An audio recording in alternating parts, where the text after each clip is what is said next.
नमस्कार, लोकमंच न्यूज देख रहे हैं आप। मैं हूं आपके साथ सुरभि राजपूत। तो उत्तर प्रदेश में अगले साल विधानसभा चुनाव के मद्देनजर बसपा ने ब्राह्मण कार्ड खेल दिया है। पार्टी पूरे प्रदेश में ब्राह्मण सम्मेलन का आयोजन करने जा रही है। दरअसल बसपा को उम्मीद है कि वर्तमान परिस्थितियों में ब्राह्मण समाज को साथ लाकर उत्तर प्रदेश में 2007 का इतिहास शायद दोहराया जा सकेगा। लेकिन पार्टी की तरफ से इस बार एक बड़ा बदलाव जरूर किया गया। आपको बता दें, इस बार पार्टी ने इसे ब्राह्मण सम्मेलन की बजाय प्रबुद्ध वर्ग संवाद सुरक्षा सम्मान विचार गोष्ठी का नाम दे दिया। यानी सियासत वही है लेकिन अंदाज कुछ नया है।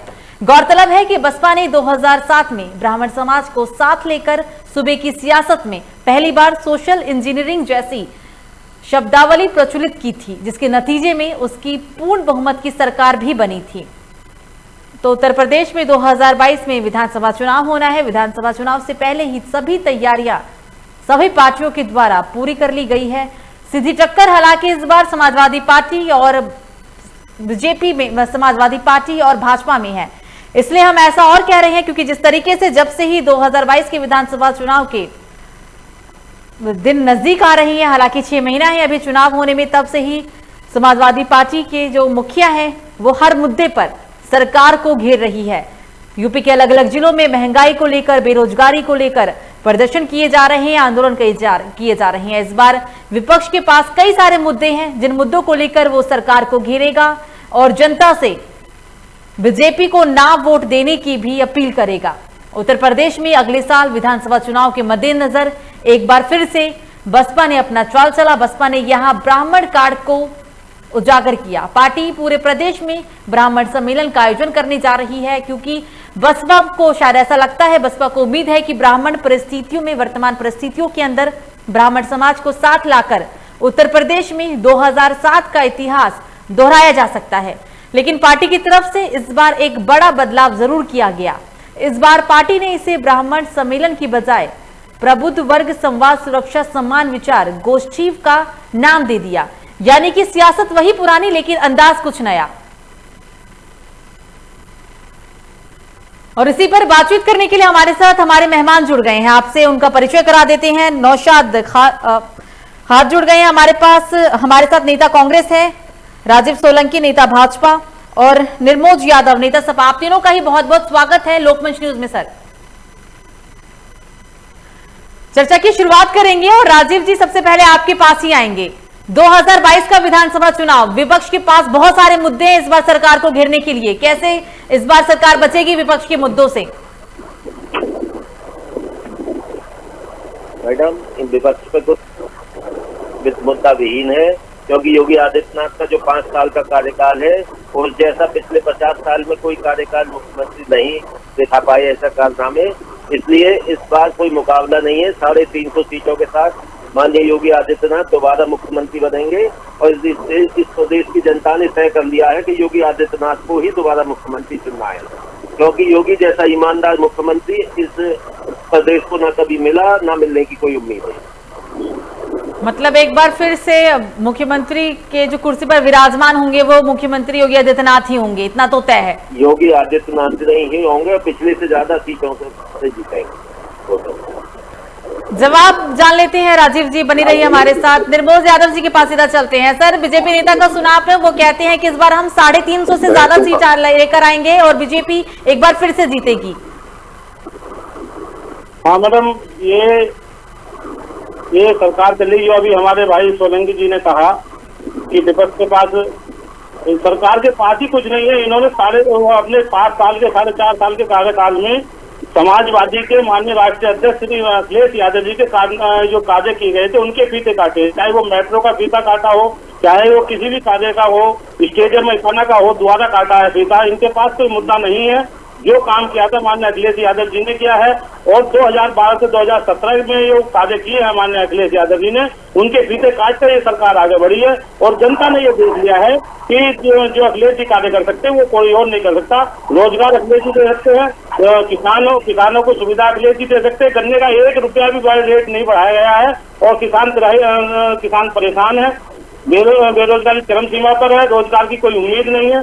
शिक्षा मित्रों को इन्होंने बेरोजगार कर दिया है और कोई ऐसा वर्ग नहीं है जो खुश हो, सब निराश है। और माननीय अखिलेश यादव समाजवादी पार्टी 351 सीटें लेकर सरकार बनाने की तरफ को अग्रसर है।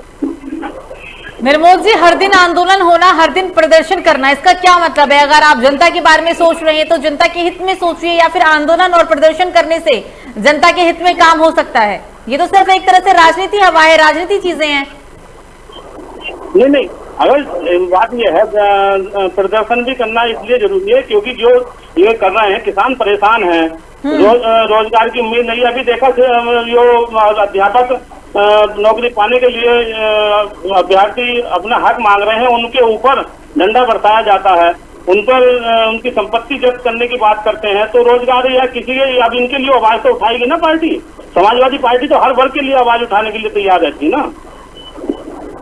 बिल्कुल सर, बनी रहेगा। सीधा चलते हैं नौशाद खान जी के पास। सर, बीजेपी नेता कहते हैं कि 350 से ज्यादा सीटें हम लाएंगे, एक बार फिर से बीजेपी की सरकार बनाएंगे, और सपा नेता कहते हैं कि 351 से भी ज्यादा सीटें लाएंगे और मुख्यमंत्री बनेंगे अखिलेश यादव। कांग्रेस की क्या तैयारी, कांग्रेस की तरफ से क्या रणनीति तैयार किया गया है चुनाव को लेकर? नौशाद जी, सबसे पहले आपको मेरा नमस्कार। आपको भी सर। और लोकमंच आमंत्रित किया गया। ये जो है इससे पहले भी उन्होंने कहा था कि जो है हम 400 कुछ सीटें लाएंगे, आप ये बता रहे हैं 350 सीटें लेके आएंगे। लेकिन जिस हिसाब से भारतीय जनता पार्टी की सरकार ने, चाहे यूपी हो चाहे केंद्र की सरकार हो, जिस तरह से आम पब्लिकों को परेशान किया है, जनता को परेशान किया है, न जाने कितने कोरोना में, पहली कोरोना लहर में न जाने कितने लोग मरे, दवा नहीं मिली, बेड नहीं मिले, ऑक्सीजन नहीं मिला, और दूसरी में तो बहुत बड़ा स्थिति थी जो है गंगा नदी के किनारे दफनाया जा रहा था, तो कहीं गंगा नदी में लाशों को फेंका जा रहा था, तो ये चल रहा था। और ये बताइए, जनता ये चीज नहीं जान रही है कि कांग्रेस पार्टी पूरे कोरोना काल में लोगों की मदद की है, उनके घर घर जाकर अनाज दिया है, और समाजवादी पार्टी हो चाहे कांग्रेस हो चाहे भाजपा हो, ये भूल जाए कि वो सरकार बनाने जा रही है। आपकी कांग्रेस पार्टी 403 सीटों अब तक प्रत्याशी करने जा रही है, और 10 का जैसे आप लोग सड़क पर लड़ रहे हैं ऐसे विधानसभा में लड़ेंगे, और समाजवादी को भी हराएंगे, भाजपा को भी हराएंगे, बसपा को भी हराएंगे। क्या तो धर्म की बात करके लोगों के बीच में वोट मांगती है, वो देश वो सत्ता की काबिल नहीं है। ये हिंदुस्तान गुलदस्ता है, हिंदुस्तान एक गुलदस्ता है, साथ में सब तरह के लोग, सब तरह की जात में आसाम विशेष के लोग रहते हैं, उनको जानने का काम नहीं करने देंगे। ये कांग्रेस पार्टी का वचन है। तो कौन से मुद्दे लेकर जाएंगे जनता के बीच जो वोट मांगेंगे? क्योंकि पहले से ही सारे मुद्दे तो एक राजनीतिक स्वरूप ले चुका है, ऐसे कौन से मुद्दे होंगे? मैडम, हमारा मुद्दा बेरोजगारी। वो तो पहले ही सपा के कार्यकर्ता बेरोजगारी को लेकर धरने पर बैठ गए हैं, आप अपने मुद्दे बताएं।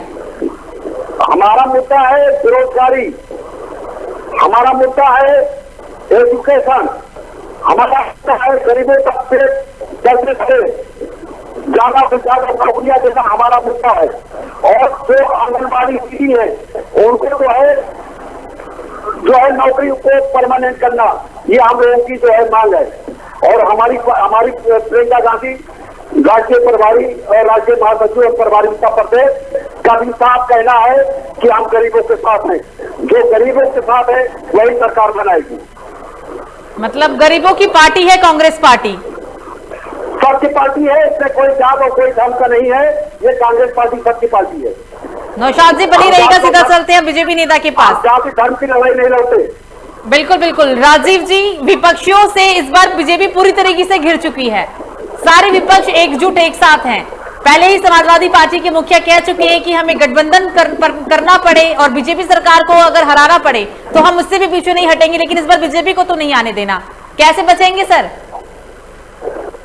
मैडम, ये गठबंधन करके ये देख चुके हैं। एक बार पिछली बार ही कांग्रेस से गठबंधन करके लड़े थे तो 51 सीटें आई थी इनकी। पिछली बार सपा बसपा गठबंधन करके लड़े थे, तब भी इन्होंने अपनी स्थिति देख ली थी। अब आप एक बात बताइए, जब ये 2-2, 3-3 एक साथ होके भी हमारा मुकाबला नहीं कर सकते तो ये अलग अलग होके तो लेकिन राजीव, तब में और अब में बहुत फर्क है।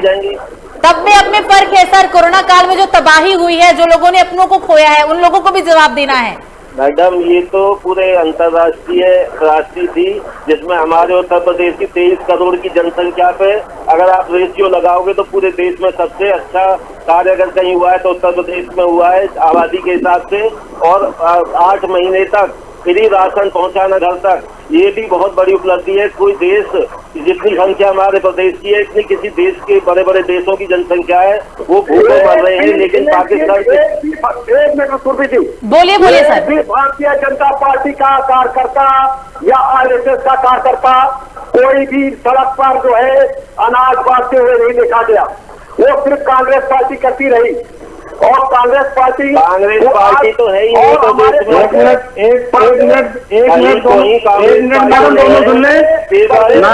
एक मिनट मैडम,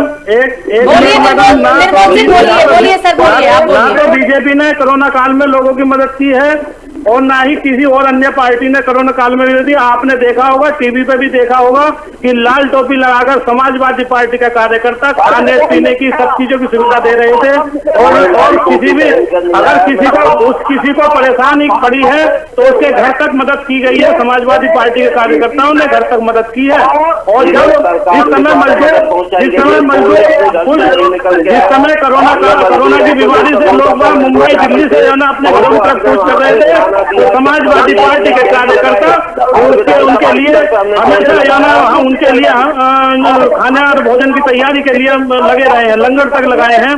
पानी की व्यवस्था उनको दी है, दवाई की व्यवस्था उन्होंने दी है, और घर तक पहुंचाने का कार्य समाजवादी पार्टी कार्यकर्ताओं ने किया है। दूध चाय तक कार्य है। और आपने देखा होगा आपके समाचार पत्रों ने और सोशल मीडिया ने और आपके टीवी चैनलों ने दिखाया भी है समाजवादी पार्टी को कि समाजवादी पार्टी ने कोरोना काल में लोगों की बहुत मदद की है। हमारे 200 कार्यकर्ताओं की ड्यूटी थी, हमारा खाना बन रहा था, जो भी बस जाती थी हम उनको रोक के खाना देते थे। लेकिन राजीव जी, उस वक्त तो चुनाव भी तो जीतना था, चुनाव की तैयारियां ज्यादा थी। कोरोना काल को अगर हम दोनों को तुलना करें तो चुनाव की तैयारी में ज्यादा व्यस्त थी बीजेपी पार्टी। इस बात से इनकार कर सकते हैं क्या आप सर? ये आप ये लगा सकते हैं, अभी जो पिछली दूसरी सेकंड वेव निकली है, लहर निकली है, उसमें कितने लोग मारे गए कोरोना काल में? ऑक्सीजन की कमी से मारे गए। टीचरों की बेचारों की इतनी डेथ हो गई है। और उसमें झूठ बोला गया कि 3 टीचरों की हुआ। अब भाई बताइए, जो गवर्नमेंट टीचरों की सुरक्षा नहीं कर सकती, उनको सुविधा नहीं दे सकती, ऐसा कैसे चलेगा? इसमें सारे मुख्यमंत्री उनसे सीख लेते हैं। ऐसा प्रबंधन किसी प्रदेश में नहीं है जितना माननीय योगी जी का है। लेकिन सर, उसे यूपी से गंगा घाटों पर जो लाशों को तैरता हुआ देखा गया, ऐसा प्रबंधन वाकई में किसी और राज्य में नहीं देखा गया था। उन्होंने कहा है कि भी मानना चाहिए प्रबंधन पूरे देश में क्या पूरी दुनिया में नहीं। नहर के किनारे जो है, नदी के किनारे जो है लाशें गाड़ी जा रही है। और ऐसा प्रबंधन देखा है। ये हमारे मित्र क्या ये बता रहे हैं, हमने इनका समर्थन करते हैं। नदी के किनारे लाशें गाड़ दी गई, उनको दबा दिया गया, रेत से धर दिया गया, बाद में उनका कफन भी चुरा लिया गया। ये दिखाया, दैनिक समाचार ने दिखाया। आपने जो है टीवी और बाद में उनका कफन तक उतार लिया गया। तो ये बड़ी शर्मनाक थी, क्योंकि हिंदू उसमें गंगा जी पर अंत्येष्टि करना एक अच्छा मानते हैं, उनको मुक्ति का धाम मिलता है, लेकिन उसको भी छीन लिया गया। सरकार में उसका भी हक मिल गया। तो भाई, हिंदू धर्म में कुछ पंथ ऐसे हैं कि जो अपना वहाँ दाह संस्कार जो है जलाने के सिवा कुछ उसको जो है ऐसा नहीं है जिसका कभी ऐसा हुआ हो।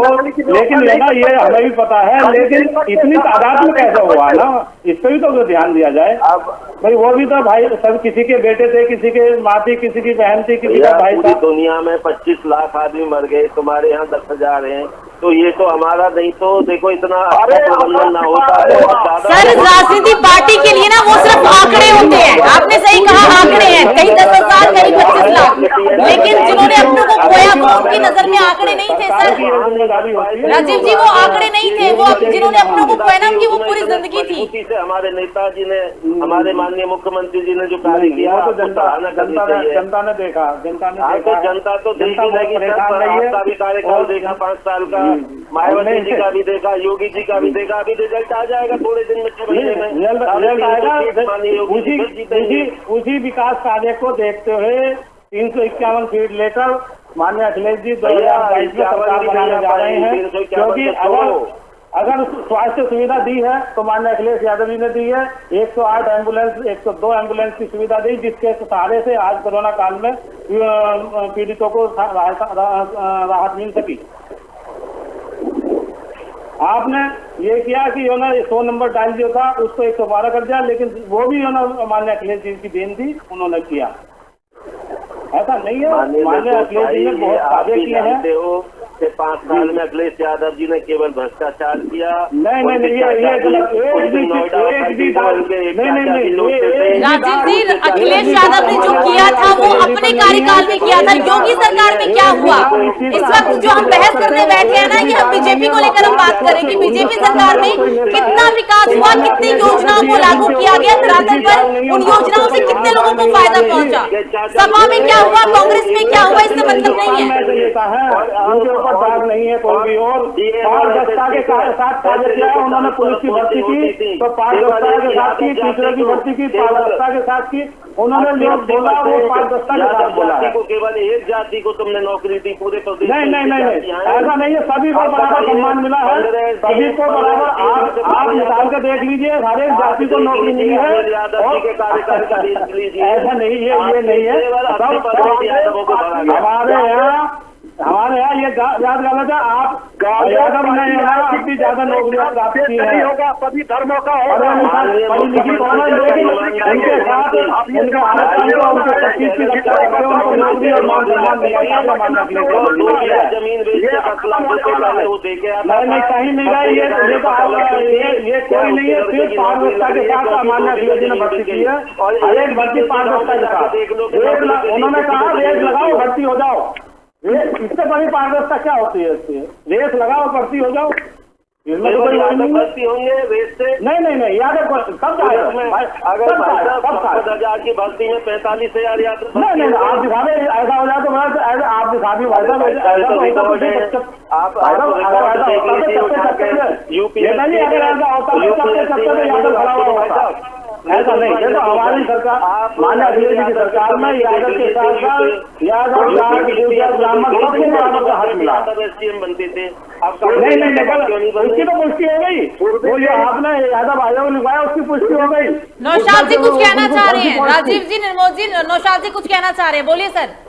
जी, देखिए, अगर सच्चाई है कि योगी आदित्यनाथ जी ने बहुत काम किया है, ये बताइए, भारत का चौथा स्तंभ है इलेक्ट्रॉनिक मीडिया, प्रेस मीडिया, बिल्कुल पत्रकार हिंदुस्तान में।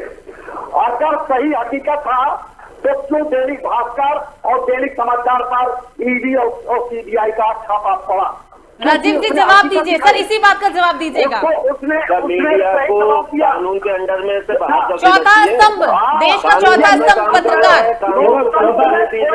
मैं भी ये कहूँगा चौथा स्तंभ तो इन्होंने खत्म, चौथा स्तंभ जो सुरक्षा को लेकर वो सुरक्षा के लिहाज से सवाल पूछ रहे, उसका जवाब।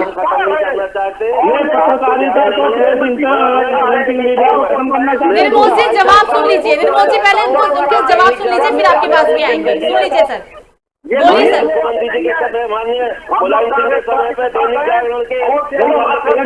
मीडिया अभी ये तो सच्ची बात है। सामने दैनिक भास्कर के रेड डलवाना, सीधी वो सच्चाई, वो कह रहे हैं कि सच्चाई बोलेंगे। अरे भाई साहब हम भी कह रहे हैं कि सच्चाई बोल लेंगे, हम वो रेड करने के बाद भी कह रहे हैं कि सच्चाई बोल लेंगे। तो छोटे स्तंभ के अंदर राजीव जी एक चीज कहना चाहूंगा मैं, देखो किसी भी सरकार में ऐसा नहीं हुआ। वापस करो भैया, सुनो, देखो कहीं भी आंदोलन लूट कर जलाएंगे, आंदोलन के लिए कभी इसमें जोर नहीं हुआ। आपके यहाँ आंदोलन को दबाया जा रहा है, जनता की आवाज भी उठाई जाती है, आंदोलन के द्वारा उठाई जाती है, और आपके यहाँ पुलिस के द्वारा आंदोलन दबाया जा रहा है। अगर जनता की आवाज नहीं होगी, आप सुनो, हम तो आपको जगा रहे हैं। आंदोलन के द्वारा अपनी बात कहता है तो जगा रहे सरकार को, जाओ ना। अब आपने तो निर्मोल जी आप मुझे ये बताइए, निर्मोल जी ये बताइए कि जब चुनाव नजदीक है तभी आंदोलन और प्रदर्शन क्यों दिख रहा है, इससे पहले कहाँ थे? निर्मोल जी सवाल मेरा आपसे है, निर्मोल जी सवाल सुन लीजिए सर, निर्मोल जी सुन लीजिए, सुन भी लीजिए सर, बोलते भी रहिएगा, सुनिए भी। ना बिजली जा रही तो मुद्दा ही विहीन कर दिया भाजपा ने आपको। अरे आप गड्ढा मुक्त, कौन सी गड्ढा मुक्त सड़क हुई है? सड़क तो सबका गड्ढे हैं। आप देख लीजिए, रोजगार के लिए आदमी, रोजगार के लिए रोजगार के लिए आदमी जो ना की ठोकरे खा रहा है, रोजगार के लिए ठोकरे खा रहा है, रोजगार के लिए दिल्ली लखनऊ में बैठे लोग उनको जो ना उनकी संपत्ति जब्त करने का क्या देने की बात हो रही है? जनता सब देख रही है उत्तर प्रदेश की, उसने ये जनता तो देख रही है, जनता का निर्णय है, मायावती जी का ये जनता का निर्णय आ रहा है कि 2022 में अखिलेश जी आ रहे हैं, 300 सीट, ये जनता का निर्णय आ रहा है कि 2022 में अखिलेश जी आ रहे हैं, 351 सीटें लेकर सरकार बनाएंगे, रोजगार देंगे, रोजगार देंगे, रोजगार देंगे, रोजगार देंगे, हर एक व्यक्ति को अपनी बात कहने की होगी, प्रेस को भी अपनी बात कहने की स्वतंत्रता होगी, रोजगार के लिए भी स्वतंत्रता होगी। 10 लाख रोजगार देने का वादा पहले कर दिया और अखिलेश जी वादा कभी तोड़ते नहीं है, अखिलेश जी कभी वादा नहीं तोड़ते। बिजली पानी की सुविधा उन्होंने हमेशा दी है, स्वास्थ्य की सुविधा उन्होंने हमेशा दी है, और सड़कों का काम, जाल बिछाने का कार्य उन्होंने हमेशा किया। अगर निर्मोल जी सब कुछ दिया था अखिलेश यादव ने, तो फिर सत्ता से बाहर कैसे बैठ गए? बस इतना समझा दीजिए, सब कुछ था ना? हमने स्वीकार किया, अच्छा सारी तो आपने सिर्फ अच्छाइयां नहीं गिनवाई है, खामियां तो एक भी नहीं गिनवाई, तो फिर सरकार सत्ता से बाहर कैसे आई? जानती हैं कि सत्ता जो है ना विकास करने की सत्ता जो है ना, दूसरे इन्होंने बीजेपी ने इतनी बड़ी शायरी रखी, हिंदू मुस्लिम इनकी एकता को तोड़ा है। लेकिन वोट सर वहाँ पे बीजेपी थोड़ी ना करने के लिए गई थी, जनता वोट करती है ना, जनता का वोट था वो, जनता का फैसला था वो। जनता कह रही है विकास तो ये कह रही है कि जनता, हिंदू मुसलमान जाति धर्म सब अपनी जगह, लेकिन जहाँ जनता वोट करे उसे क्या कहें आप? माननीय योगी आदित्यनाथ की जगह कोई भी मतलब अगर बीजेपी जीत जाए तो वहाँ पे बीजेपी ने षड्यंत्र किया, अगर हार जाए तो फिर वो विकास का मुद्दा है। आपकी सरकार में कैसे हो जाएगा जब आप ही थानों में बैठ के तलाशी करते थे? ये तो सीधा सीधा सरकार में हो कि दंगा नहीं हो रहा है, आप ही लोग करते हो दंगा, आप ही लोग बर्दाश्त कराते हो। आप क्यों नहीं हो रहा? तो आप लोग करते थे और सर दंगा, राजीव जी दंगा की आप बात करते हैं, जो चुनाव के दौरान पुलिस प्रशासन पूरा नतमस्तक था, बीजेपी पार्टी पर जो सरकार है इस वक्त मौजूदा सरकार को लेकर प्रशासन की कार्रवाई थी। हम भी खुद व्यापारी हैं, व्यापारी जीएसटी से कितना परेशान है, आत्महत्या तक कर लीजिए। जीएसटी की सोचो आप, रोजाना अपन होते थे, रोजाना फिरौती ली जाती थी, देख लीजिए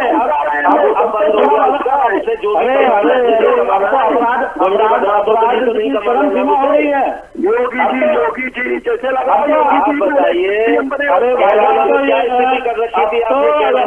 अपराध चरम सीमा पार कर चुका है। आपने जिला पंचायत में देखा, ब्लॉक प्रमुखों में देखा, उनके घर तोड़े गए, जिला पंचायत सदस्यों के रास्ते उखाड़े गए, उन पर राजीव जी से गुंडागिरी नहीं कहेंगे तो और क्या कहेंगे? ये गुंडागिरी नहीं थी जो हमने जिला पंचायत में देखा, जो हमने बाकी के चुनाव में देखा, क्या वहाँ पे गुंडाई नहीं दिखाई है बीजेपी ने? आपके विधायक बलात्कार कर रहे हैं, आपके विधायक खुद ही फंस रहे हैं, हमें तो कहना नहीं, आपका विधायक तो जेल गए हैं, आपकी ऐसी ऐसी। हाँ नौशाद जी बोलिए, सुन रही हूँ सर, बोलिए। कितनी बड़ी घटना हुई, कितनी बड़ी घटना हुई, बचाते तो नहीं थे। बिल्कुल राजीव जी और निर्मोल जी आप दोनों सुन लीजिए, नौशाद जी बहुत देर से कुछ कहना चाह रहे हैं, सर आपके पास भी आएंगे, आप दोनों नवानी के पास भी आएंगे, नौशाद जी की सुन लेते हैं। चरम सीमा पर है नौशाद जी बोलिए, आप बोलिए सर।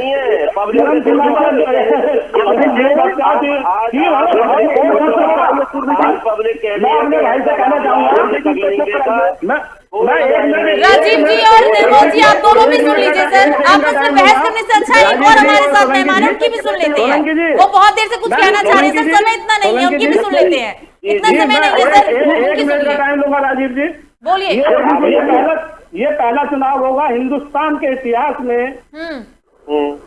महाभारत के बाद ये चीन हरण जो हिंदुस्तान में हुआ है वो महाभारत के बाद अब हुआ है, जिसमें महिलाओं के ना कपड़े फाड़े गए, नोचा गया, साड़ियां खींची गई।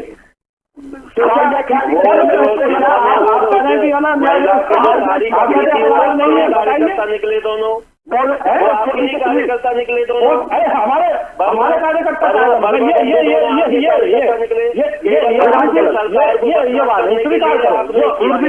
जो बात सही है स्वीकार करो।